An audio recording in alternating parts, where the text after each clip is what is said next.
I mean, the word perimenopause, including menopause, I'm going to say it. I feel like there's a stigma around these words that sound fucking old and not sexy. People hear menopause and they think it's like the flower is wilted. It is soured. It is not cute. Like she's gone. And it's not fucking true. And I think that's what a lot of us were just told, is that it's going to happen to you. Right. And there's nothing you can do about it. And sorry.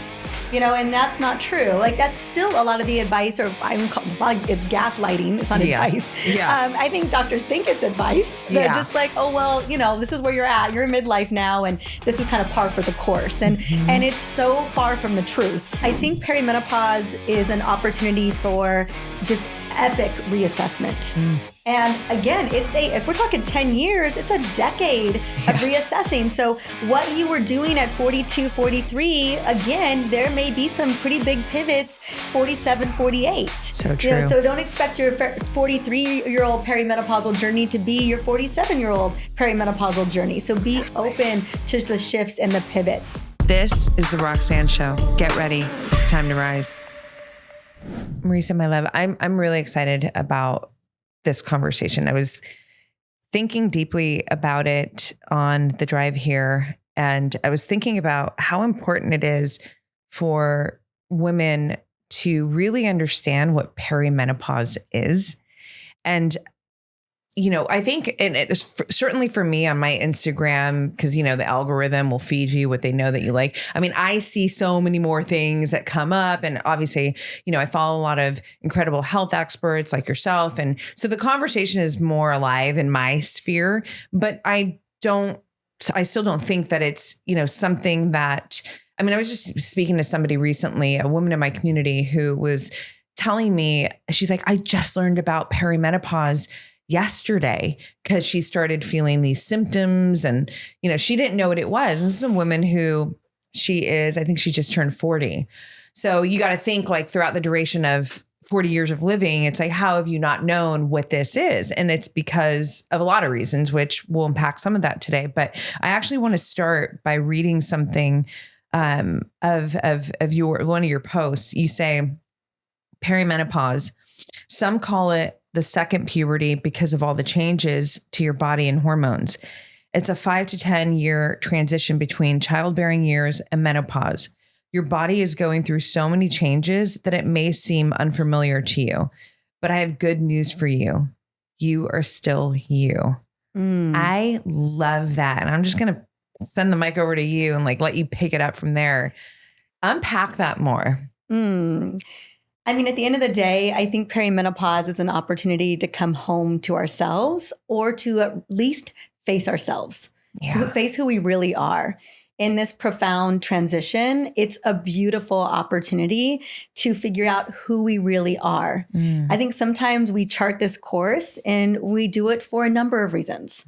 And things that can show up for us, especially as women, is people pleasing and perfectionism and needing to be productive and maybe not having the kind of boundaries that we would love. And then we get to this transition, this it's not even a moment in time like menopause. Like menopause is a moment in time. Right. But perimenopause is a decade-long transition for many of us, where a lot of things come up and we are forced to look at ourselves. We are forced to see ourselves and decide what is worthy of our attention. Like, what is a full body hell yes, and what is a full body no? And it's, in a lot of ways, for many of us, it's a reckoning, but it's a beautiful opportunity in the same vein.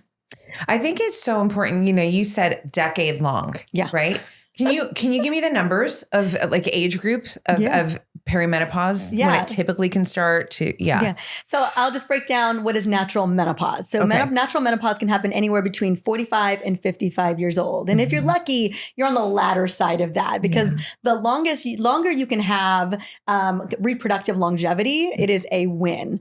But the average age for menopause is 51 years old. Now, the transition of perimenopause is, again, that kind of what a dear friend of mine, Dr. Carrie Jones, calls like unconscious uncoupling. So it's the descension out, like that second puberty is the descension. It's basically when your ovaries are finally retiring out. And that is a process. It doesn't happen overnight. It happens over the course of many years. And so like kind of the shortest period of time for perimenopause is 4 years. The longest can be over 10. So if someone can go into natural menopause as early as 45 years old, then we can see women starting to have symptoms for perimenopause in their mid to late 30s. Okay. I want to pause there because I want everyone who's listening or watching right now to realize how important that actually is. So someone who maybe you're approaching 35, or maybe you're already in that 10-year window, or perhaps maybe you're 30, regardless of what, that's a big age group. By the way, we're speaking to a large age group. I want to point that out specifically. So if we say 35 to 45, but also, understanding that this is inevitably coming. It's an inevitability so menopause is guaranteed inevitability. The only reason why perimenopause would not be an inevitability is if you went into premature menopause due to cancer treatment, so chemical induced menopause or surgical induced menopause. And so that can happen as well. Right. So menopause is the guaranteed inevitability, but most of us will always go through the passage of perimenopause to get to menopause. Right. And so the goal is to empower women really as soon as possible. Right. And this is also why I was thinking about this morning, why this is so important. You're a doctor. I'm an everyday citizen, right? I'm going to speak throughout this conversation through my own experience as a woman in perimenopausal years, and also as a woman who is very connected to so many women around the world, in my community, obviously in my personal life, to where I'm able to really listen and hear what they're going through. What I can say is that most women are not seeing functional practitioners. They're in the insurance, allopathic medicine, frontier, and they're not getting the answers. They have no awareness that, this stuff even exists, like what's happening, or certainly the symptoms, solutions to the symptoms, right? So why I'm saying this is because I feel that there's a larger majority of women who are going to be listening and watching who don't have access to people like you, lucky fucking me, and, we're going to get into this later, but you have an incredible summit coming up that's going to have renowned experts, health experts, wellness experts that have answers, that have, can talk about all of this in spades.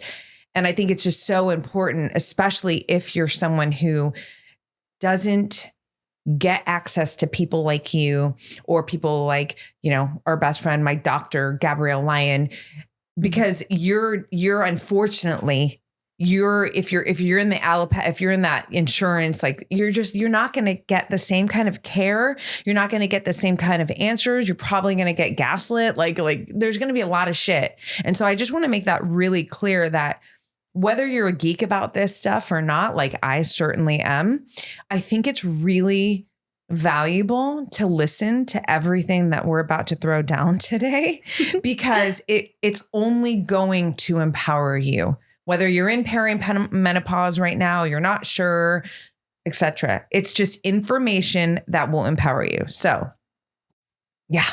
let me ask you, what was it in your professional life that you started to see that really inspired you to learn more and start to really hone in on hormones and perimenopause? That defining moment. And like so many other women, I had hormone issues before I really knew what they were. Again, when we're in that allopathic system and we start to have issues with our menstrual cycle, not knowing that it's our fifth vital sign, that it is an indicator of maybe metabolic issues or insulin resistance or low thyroid function or gut issues or inflammation, right? We are often just given birth control. Yeah. And so, yeah, I had those issues in my 20s. And I remember I had been on birth control and it was an awful experience for me. So I got off. And then I just tried to, kind of figure out and piecemeal my way through. But it was when I was in practice, I was 30 years old. My mom was actually 48 years old. She was in late perimenopause. So kind of, I'm probably 3 to 4 years away from menopause if I do the math. And she was in kind of the eye of the storm, like, all the symptoms, but severe mood symptoms, depression. She was just really having a hard time. And at the same time, a lot of the women in my practice were in midlife, we're in perimenopause across the spectrum. And I was having very similar symptoms to a lot of these women in their 40s. And I found myself in a situation where I was having a difficult time getting up in the morning. I was not able to focus. I had terrible brain fog. I was putting on weight. Like I was really seeing a lot of midlife symptoms. And it was because I had, due to a lot of stress, due to survival issues, I was just running like my life depended upon it. And my body finally was like, enough is enough. And, but I remember going to get my labs ran, and because I had the foresight, I was doing that with my patients. So I went and got mine ran. And sure enough, my labs were like hormone hot mess. Like everything was deregulated. I had barely enough progesterone to skate by. Like my estrogen was out of control. Like I was estrogen dominant. My cortisol levels were the reverse curve. And I remember, I had someone reading my labs, because that always happens when you go and get them done. And they were like, birth control and Xanax. That was the formula. And I always think about like a perimenopause starter pack. It's often like birth control. Maybe it's the Mirena IUD. It's antidepressant or anti-anxiety medications. And so this is what was being recommended to me by a fellow practitioner who was more the allopathic way of treating. And I remember walking out and knowing that these solutions were not viable solutions. Yeah. These were not going to fix what I know. I'll take responsibility that my lifestyle or the way that I was driving myself, it wasn't going to fix those things. I really needed to tap into balancing my hormones. And this was back in 2010. We weren't really talking about this. Women did not know how to track their cycle. They did not understand. We just didn't know how important it was. Like you think about our biology classes in high school, there was very little time spent on our cycles and having reverence for our bodies and how they work and how beautiful they are. And so we have these Band-Aid fixes that don't fix a problem at all. And so it was in that moment walking out of that doctor's office with these scripts that I had no desire to fulfill, to take them I wasn't going to go to CVS or any pharmacy and fill them. And I was like, I have got to be a part of this solution, not a part of this problem. Like I need to help women figure out what is going on with their bodies, what is the root cause that is driving some of these symptoms. Yeah. And so that really translated, I think for so many women, it's in midlife that they really feel the wheels kind of fall off. And they're trying to figure out, okay, what is going on with my body? And realizing that these quick fixes, either they don't have a desire for the quick fix, or after a couple of months of these quick fixes is not touching a lot of the other symptoms. And so that was really the reason why I wanted to do this work. And this particular beautiful group of women, it hits them the hardest. And so that's who I've been taking care of for well over 15 years. And I'm so grateful for the opportunity to show up and serve. Yeah. You know what? It's interesting. I'm, me, my lifestyle. I mean, a lot of my longtime listeners also know like how when it comes to lifestyle choices, diet, sleep, I mean, all the things, I'm playing at a very high level, right? Yes, you are. So this is where it gets really interesting, because when you're trying to figure out something, right? Like solve a problem, we have to look at all the variables, right? So when you look at someone like me and you go, okay, diet's legit, training legit, sleep is legit, like stress management, but there's these symptoms. You're tired. You slept for 8 hours, good quality sleep. You brain fog. Like there's things, other things, some symptoms that come up, right? This is where I started personally, going, my cycle, getting heavier and just, things around there that just became more just that were shifting noticeably. And so, on the one hand, it's like you can have someone where it's like, okay, well, let's investigate your lifestyle. Well, how's your diet? How's your this? How's your that? And then maybe there's things that you have to adjust there before you perhaps determine, okay, this is perimenopause stuff, right? But then you take someone like me and you're like, It's the most disconcerting when you are so dialed and things still shift and you're like, wait. Yeah. My lifestyle. Have you seen it? Right. Have you seen it? Have you seen it? Have you seen it? Exactly. This is happening against my will. This is happening without permission. Girl. And it is it's such a challenge, because it's so real. It's so real. And you feel it can create moments of where you just feel defeated. Yeah. I call it, it's like disalarming. It's disalarming, especially when you're like, but I play at such a high level. Like, why is this happening to me? Right. And this is where you really get to face yourself and it's a recalibration. Yes. It's a recalibration of almost every cell in the body, a recalibration of every system in the body. It's a systemic shift in the body, and it's a recalibration of your brain. Yeah. Yeah. You taught me about that, which was so fascinating to me. You want to talk about that a little bit, but like how your brain is actually going through changes in these years. Yeah, I think we don't give, again, I'm so in awe of women, women's bodies, of our transformations and our bodies. If anyone gets to read the book, Menopause Brain by Dr. Lisa Mosconi, she talks about this. And we don't really know a lot about menopausal brains, and we surely don't know a lot about perimenopausal brains. Unfortunately, they haven't really been studied. But this is what we do know. We know that women go through inevitably there could be 3 potential major brain reorganizations due to hormone shifts. The first one we're all doing, it's an inevitability as well, and it's called puberty. And it's amazing to know how many of our neurons get pruned back. It's like 40% or something like that. Wow. It is a massive reorganization of the brain. No wonder that, 6 years, give or take, it's a reckoning in its own right? Totally. And when you're 8 and 9, maybe 10 years old, you also didn't ask for it.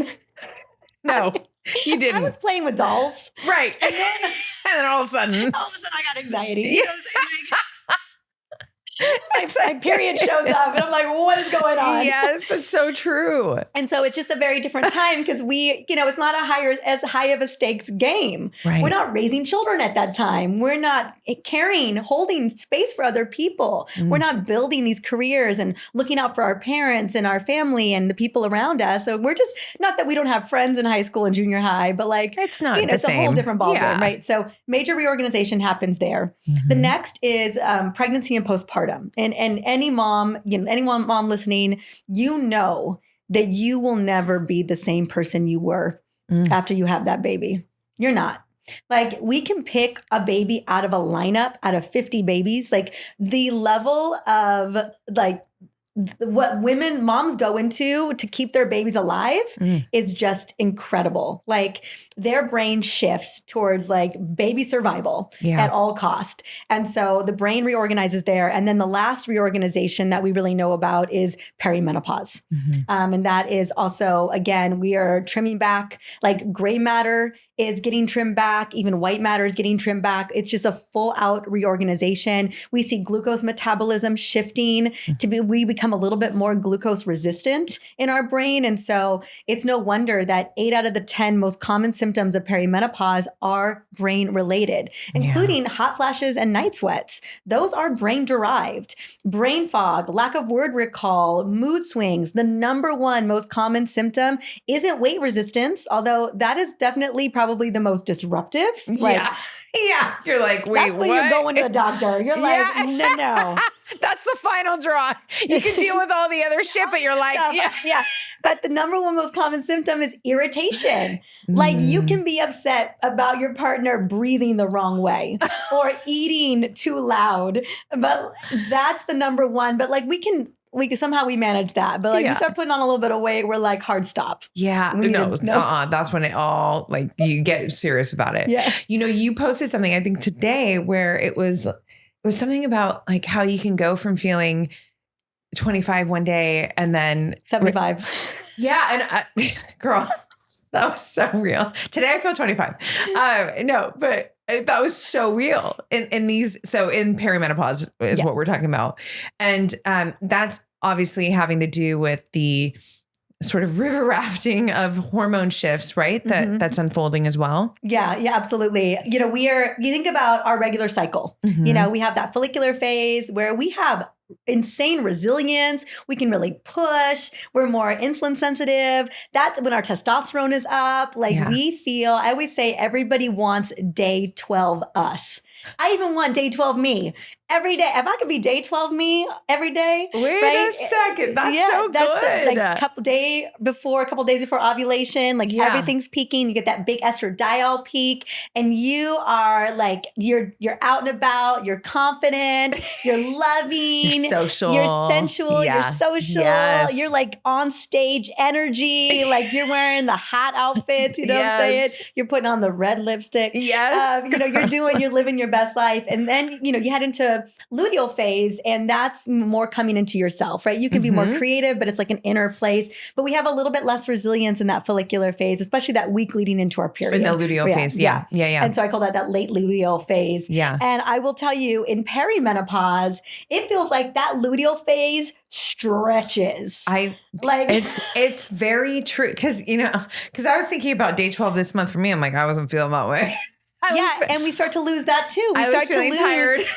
That's why I always tell women in peri, two things that are so critical is track your cycle. Yes. Know what's going on your cycle because it's changing. Right. And it's not changing overnight. It's happening over time, but that 28-day cycle is now maybe 26 days. Yeah. That follicular phase is maybe 1 day shorter, or that luteal phase is 2 days shorter. So it's important to pay attention, but then also to track your symptoms against your cycle. So when you're supposed to have that super high, and that happens usually about after 45, that high estradiol peak right before ovulation, it's not so high. It's not the way it used to be. And all of a sudden that you're expecting to feel a certain way and it lands flat. Oh, girl.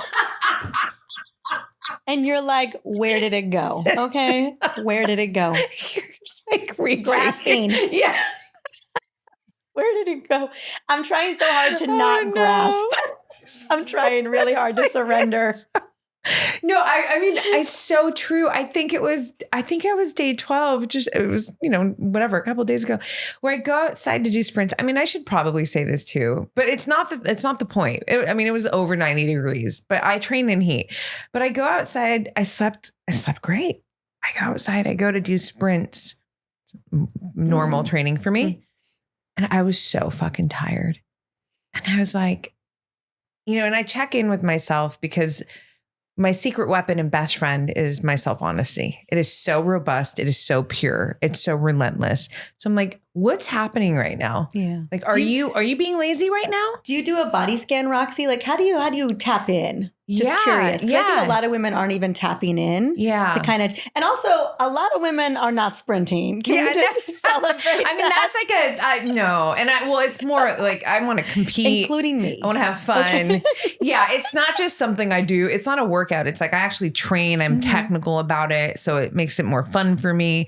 So it's a consistent part of how I move, For sure. But, and then obviously we know that it's so beneficial, period, to anybody really, but especially as you're aging. And it's one of the best things you can do in midlife. If you want that stubborn belly fat, right.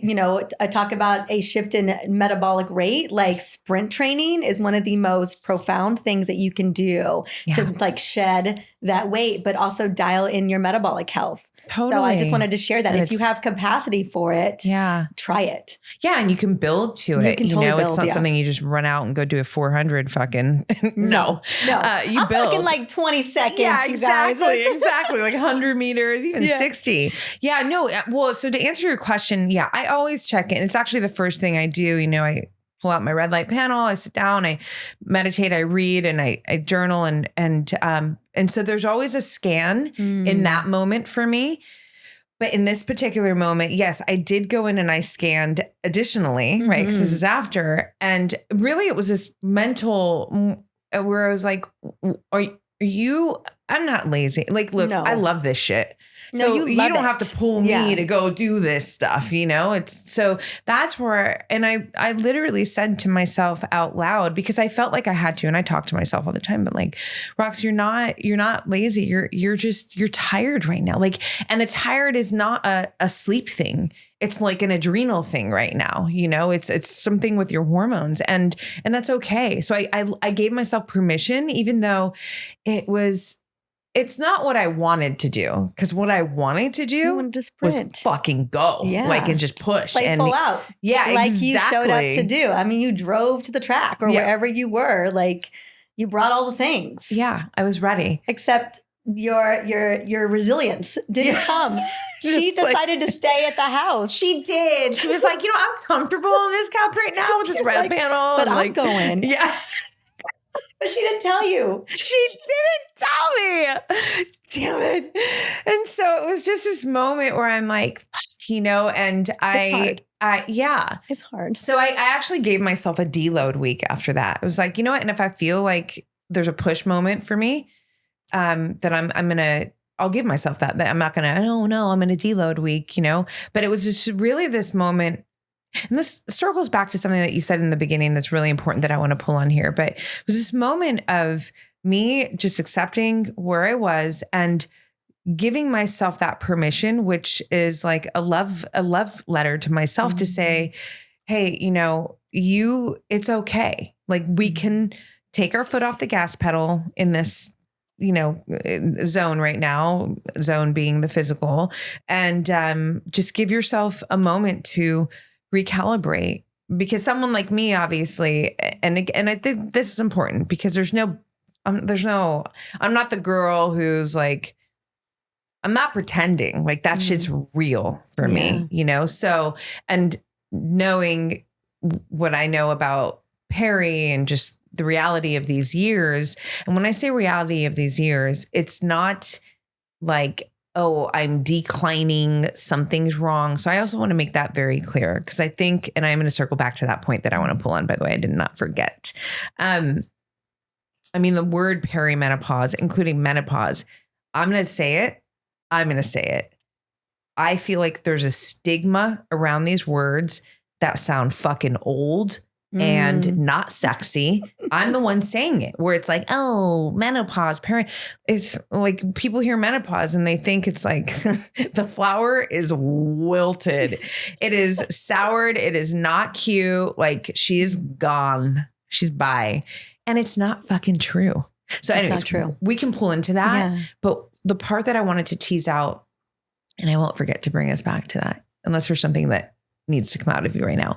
But the part about, because I really feel this is a really powerful time to create a stronger self bond and self intimacy, that moment where I had to really go into myself and face myself and ask myself that honest question and then give myself permission. I mean, that's a very intimate moment between me and me. So I think this is really a beautiful, sacred time and a very powerful time for women to build more of that bond and that intimacy, which I think a lot of women lack with themselves, through these years. You mentioned that. Yeah. Yeah. I mean, I want to acknowledge that. I want to acknowledge you in that moment too, because you showed up, right? You showed up to do the thing you wanted to do, that you really wanted to do. Yes. Right. And then you had to recalibrate, to where you were at.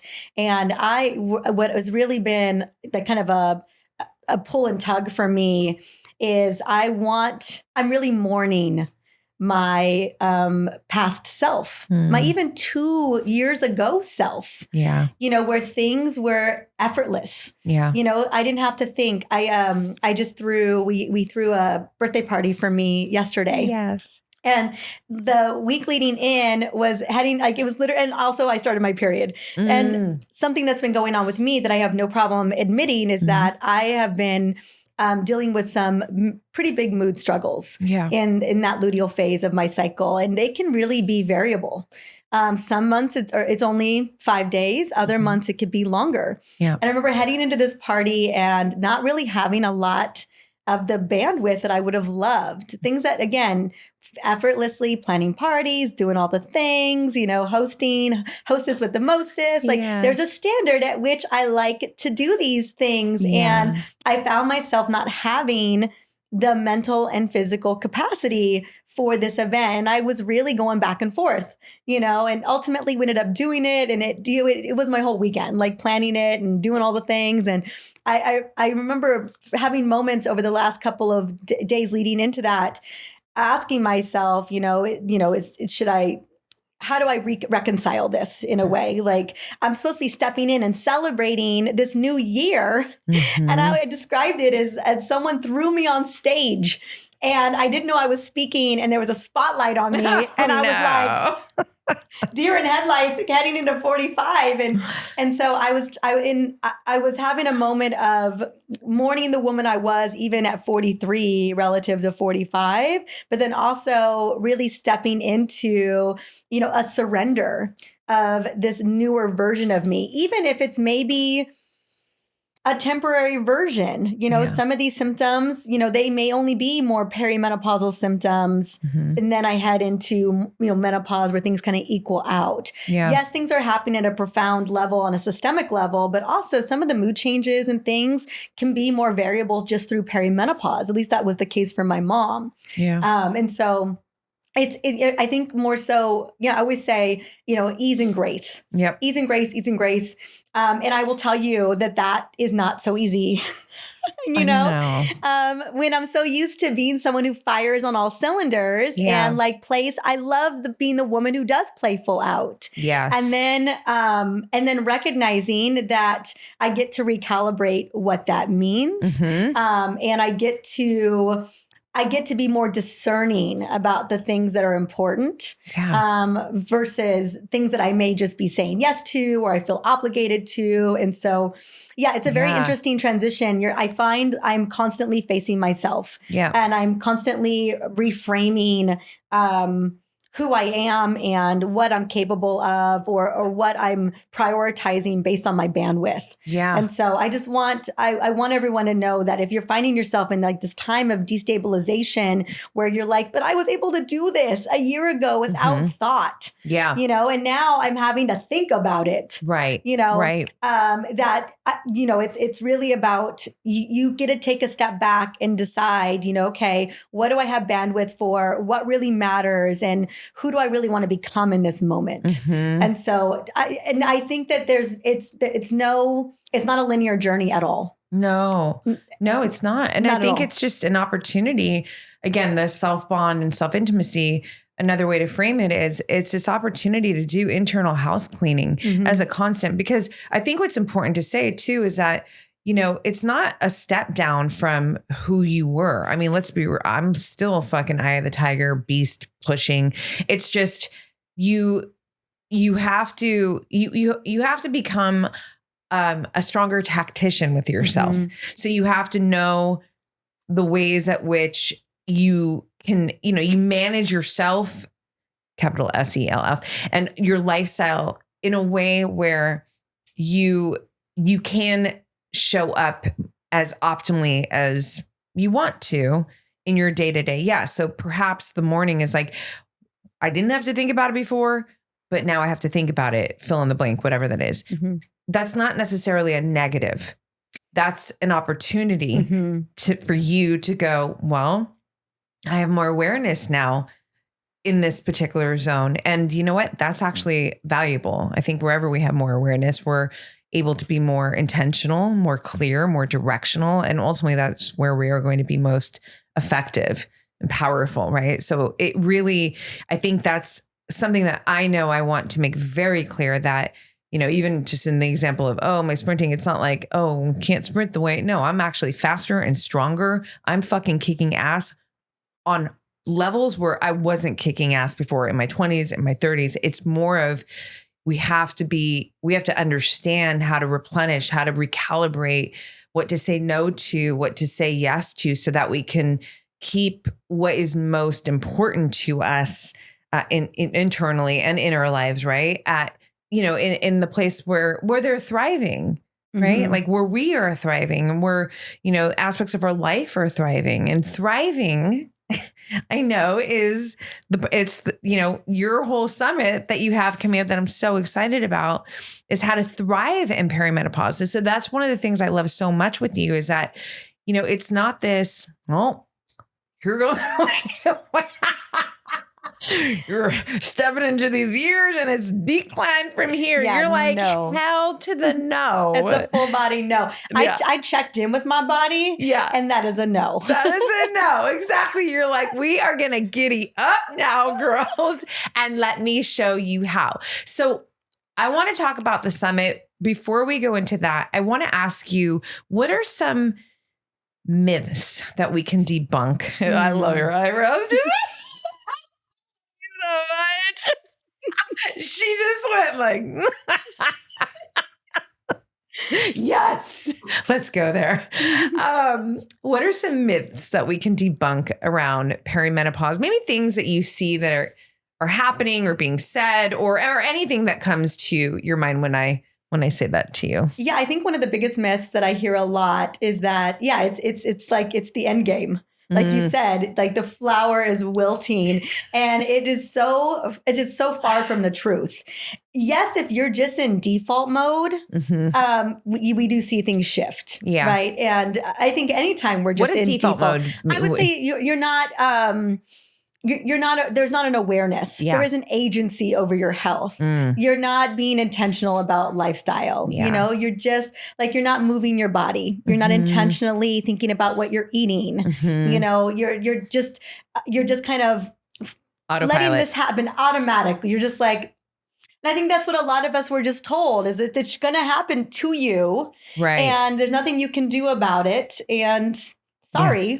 You know, and that's not true. Like that's still a lot of the advice, or it's not like it's gaslighting. It's not advice. Yeah. I think doctors think it's advice. They're just like, oh, well, you know, this is where you're at. You're in midlife now. And this is kind of par for the course. And it's so far from the truth. Yeah. There's so much that we can do. Yeah. And again, it's that intentionality and agency. Now, again, not every day do I have the energy or mental capacity that I would have loved to have? But then I just check in and see what I have capacity for. Yeah. And I recalibrate based on that. Right. And so, but I'm still bringing my best foot forward and bringing in the foundations so that, you know, I can kind of like be strategic about what I've got bandwidth for. Yeah. And I think, again, it's that checking in with our bodies. It's knowing that we are rocking the lifestyle and then making pivots along the way. And so I think when perimenopause really should be synonymous with pivoting. Yeah. It's the ultimate pivot game. And so as long as you're willing to be all right with pivots, like maybe that glass of wine on Friday isn't serving you anymore. You know, maybe that happy hour with your girls isn't working out for you the next day. Like that gets to be a pivot. Yeah. You know? Yeah. And so you get to just reassess. I think perimenopause is an opportunity for just epic reassessment. And again, if we're talking 10 years, it's a decade of reassessing. So what you were doing at 42, 43, again, there may be some pretty big pivots, 47, 48. So true. You know, so don't expect your 43-year-old perimenopausal journey to be your 47-year-old perimenopausal journey. So be open to the shifts and the pivots. The other myth that I hear a lot is that weight gain, stubborn weight gain, you know, body composition changes are also inevitable. Like there's nothing you can do about that. Or we get poor advice around how to manage. One, we're either told like, oh, that's just kind of how it is. Like you're just going to put on some weight. Like that's how it's going to be. Or two, it's the old advice of you need to eat less and exercise more. And there's just a lot more at play than that, what I call lazy advice. Yeah. And so those are two myths that I want to dispel. And then the other myth is that that we're not of value to society. Once we're in menopause, there's this a lot of myth that's still around that we don't have as much value because our youth isn't there. We're not in our childbearing years anymore. And that is so far from the truth. I think you think about all the women who have really done incredible things in the world. It's usually after menopause that we see it, or definitely in perimenopause. And so I just want women to know that your capacity for your goals, your passion, your purpose, whatever it is, whatever you came here to show up for, that you can step deeper into that as we ascend into menopause and beyond. Yeah, you can get into the best shape of your life. You can be your most, have like the strongest connection with your sensuality. I'm throwing this stuff in there too, because I think it's really important. Yeah. Because back to that piece where I was like, oh, I'll bring us back, about the whole idea that I said that where there's a stigma around the words, where it's like all of a sudden you're just not sexy anymore. Like no matter what you do, girl, that flame has gone out. Bullshit. And I think that is so important because look, if someone's not interested in understanding what progesterone does or what estradiol does or what all the hormone, I get it. Like maybe you're just checked out. Like that's just not your thing, even though it's a good idea to get to know this stuff. To know those things. Yeah. But going back to, for example, when you said the minute weight gain starts happening, everyone's like, oh, wait, what? I got to go. What's happening here? Right. Because there's something about humans where, whether we want to call it vanity or whatever it is, and I'm not putting it down, but it's like, shit, that affects us psychologically. Like a value tied to that, a value. Absolutely. And so closing the loop on this, I just want to say that as a 46-year strong woman, that no, you don't have to decline in your sexual essence. And in fact, I think you can fucking turn it up because again, the more intimate you are with yourself, the more you actually truly have a bond with yourself. First of all, there is nothing sexier than that. It exudes off of you. You walk into a room and it's like, oh shit, People because you can, Mm. because you're confident, you're comfortable, you're centered, you know how to self-soothe, like your fucking self. And there is nothing, in my opinion, that's sexier than that. And this is really hard to achieve in your fucking 20s and even your 30s. It can start just, come into practice in your 30s. But it's really in these later decades that women can really come into themselves in this way. And I think a lot of it actually has to do with what we're talking about here, which is, having to face yourself and get really close to yourself and be discerning and the yeses and the nos and all of that. So it really is an opportunity to turn the volume up on your sexiness as well. And I want to put the microphone up to that statement too, because I think that's something that I don't hear about when we hear about perimenopause, and we hear a lot of the science, all that stuff. It's important, but you know what I'm saying? Yeah, it's true. No, yeah, it's like a different conversation. Yeah, totally. Yeah, absolutely. And I think it's more, each of us tapping into, again, that self-love, tapping into our non-negotiables, tapping into our energy source, and then playing from there. Yes. Yeah. And I think the question I always love asking myself is, who do I want to become? Yeah. Who do I need to be in this next season? And then how can I show up for myself? Those are questions I love to ask myself, because that pulls me out of the fray of kind of like, my body's changing, and it really anchors me back into what I'm really here to do. You know, like we do have so many tools to mitigate what's happening to our bodies. We really do. I mean, we have bioidentical hormones, we've got lifestyle, we have a lot of tools in our toolbox. It's leveraging those tools that are very important. But I think that the come through always is going to be, well, who do I want my future self to be? Yes. Yeah. How do I want to show up as her and anchor into her? And so even on my days where I'm like, whew, like I thought I was going to wake up someone different. And I didn't. Yeah. What day of my cycle is this right now? Yeah. Oh, okay.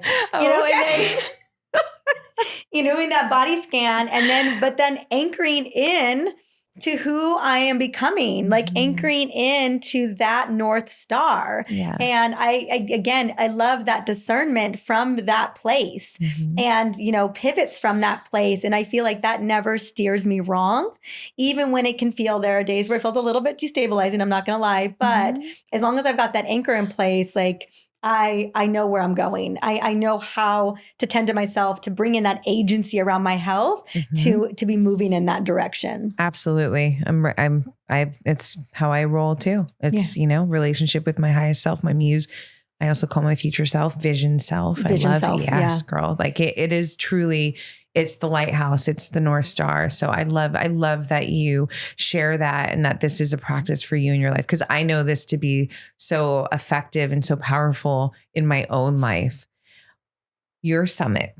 Yes. Okay. I'm so excited because again, what's going to happen in the summit, which I would love for you to just share what we can expect from the summit, just kind of break it down. One thing that I was thinking about is going kind of back to the top of the conversation when I think about how many individuals, so many women are, in the allopathic system and they can't get the answers.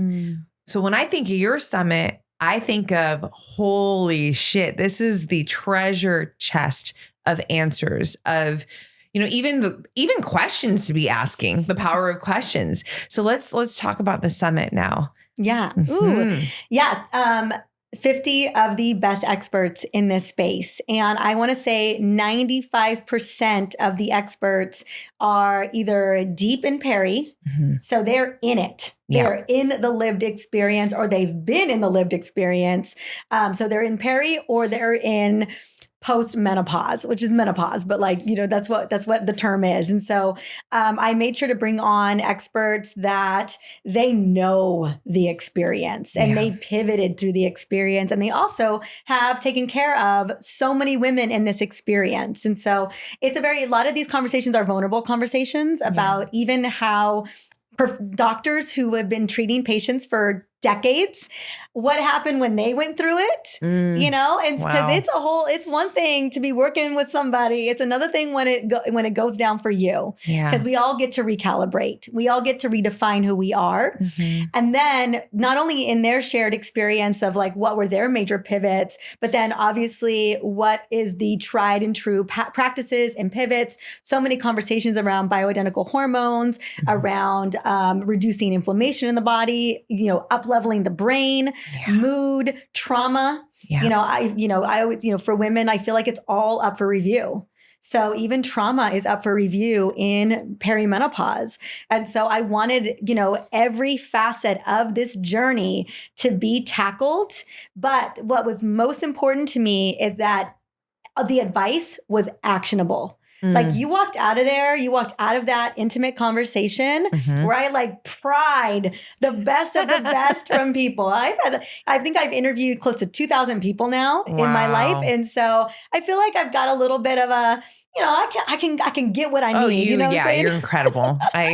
Yes, I can attest to that. And I always let everybody know, I'm like, I want women to be able to act. I want women to be able to go. Yes. That they can take this information and make it applicable to their lives, no matter what they've got going on, no matter if they've got sick parents that they're tending to, no matter if they've got a job that requires everything from them and kids. Like, I want this to not be overwhelming. I want this to be directive. Yes. And that is exactly what you're going to get from this event. I love it. Is there anything else that you think is really important and valuable for our listeners or viewers on YouTube to know about the summit?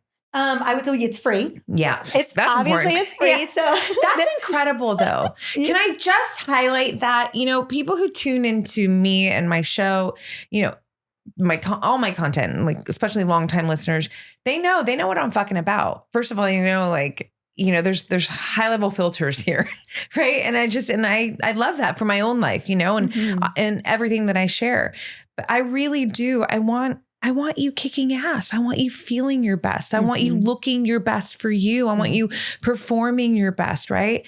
And I think about how little, there's a lot out there now, but when it comes to health, still, it's just, I have the luxury of doing blood labs, right? Comprehensive blood labs, which I do throughout the year. And if people like you in my corner who I can ask questions, so I can put a continued glucose monitor we're about to do on me. Like I have access to that, but most people don't, right? And so when I think about how important perimenopause is and all the things that we've talked about and even not talked about, and you're bringing the summit for free, for free, and you get to pick what you want. Like what is most aligned? What is the area that you want to focus your efforts on? It's 5 days, October 14th to 19th. I believe those are the dates. Yeah. And every day, like you pick what you want to hear, like what resonates with you the most. Yeah. Like if you're struggling with major mood changes, anxiety, depression, boom. You're dealing with your traumas coming up for the first time. You thought you could shove it back for decades and all of a sudden it is here. Like it's ready to be faced. Boom. Like if for some reason your word recall, you cannot remember that word. You do not know why you walked in the room. You do not know what you were saying in that conversation. Boom. Like I've got the best brain experts on here. And so you need HRT, but you don't know where to go. Your doctor isn't giving it to you. What are the resources? I've got so many practitioners, so many people opening those doors. So you're going to feel so well resourced coming out of this. That's what's the most important. I don't want women to be wondering, like, I don't even know who to go to or what to do. What lab should I run? I need a thyroid panel. Like, I want it to be so crystal clear for you walking out of there that you have the utmost agency over your body. Because at the end of the day, we have to. 1,000%. It's just not, it's not, the healthcare system isn't built to really support us in this transition. It still isn't. No. And I think of it as a superpower when we have agency over our bodies because no one's going to own it like you're going to own it. No. And women, we are, you think about the capacity, our CEO energy, we get to have that same level of energy around our health and well-being. And there's nothing that matters more. No. I'll tell you why, like if you are not feeling well, if you've got no energy in the tank, it's so hard to show up for the people that matter to you. It's so hard to be the mama that you want to be, to be the partner that you want to be. There's a reason why relationships are profoundly impacted in this transition. Women are trying to get through it. And, and they're struggling without great solutions. Exactly. And there's a lot of relational impact that happens as a result. And it doesn't need to be that way for us. Yeah. And so that's why it was so important to me. It's such a near and dear topic to me. I'm in it. Yeah. Girl, you're in it. We're in it. Yeah. And I just breaks my heart when women don't feel like they have access to the resources or the information to make CEO decisions about their health. Yes. And that's why I made sure I checked all the boxes because that's the level that, again, I am a high level girl. Yes, you are. When I will tell you, if you want to know where I put my capacity and bandwidth, it is into this event. And it was not into my birthday party. You okay? I know. You sacrificed your throwdown for the summit, yes. And that, when we were talking about this coming up, I was like, holy shit. Like I want this to be known on loudspeaker through my channels, because again, it's part of my mission, I support women and men, but I largely support women. We always support everybody. I would say I take care of everybody by taking care of women. I love that about you. It's so true. It's so true. It is so true. And I'm so grateful to have had this conversation, every conversation with you. Girl, I'm lucky. You're my girl.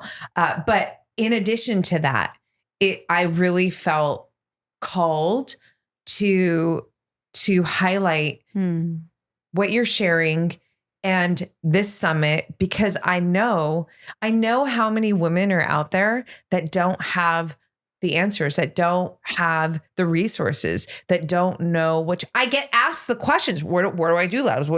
How do I get the partition? Like, I get all the questions. So I was like, fuck yeah, here we go. Here's a summit for free that's going to give you so much. So, I mean, all the details to the summit are in the show notes, wherever you're watching or listening, YouTube, show notes. Yeah, and what you're going to get when you register for free, you're going to get my Thriving in Perimenopause guide. So I built out this sexy, comprehensive, like, this is what you do first, it's done. And then a lot of women are concerned about, again, body composition changes, metabolic changes. And so I give the full how to know, like, what's going on with your metabolism, the metabolic panel, everything. So you have a starting place just for registering. That's all incredible. That is going to land in your inbox just for registering. And then you get to decide what you want to listen to, what you want to, what you want to really focus on for your own health and well-being, by picking and choosing what feels the most aligned to you.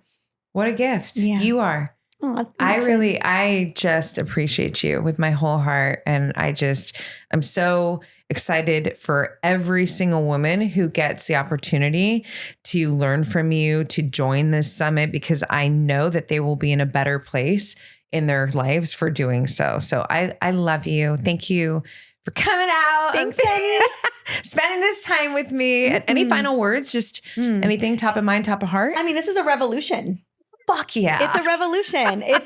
This is an opportunity for beautiful transformation. And whether or not you know it, that's what's going to happen. You're coming through this transformed. Yes. And so we get to go, we have a path, and we can go one way or the other, right? We're at that fork in a row, and you can decide to step in with that agency, with that self-love, with anchoring to who you want to be, or you could be in default mode, you know? And so, and what this is going to give you is that opportunity to step fully into who you want to be, but feeling good in your body at the same time. And so that is my gift. That's my hope and my wish for every woman in this transition, is that they come out of it, so much more aligned with their body, their goals, their energy, so that they're going to propel into that second chapter of their life more empowered than before. And so that is my intention. And that's what I'm hoping to set the stage with this beautiful event. And obviously with a lot of the things that I'm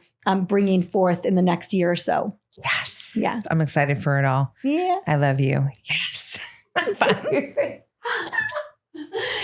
we're done.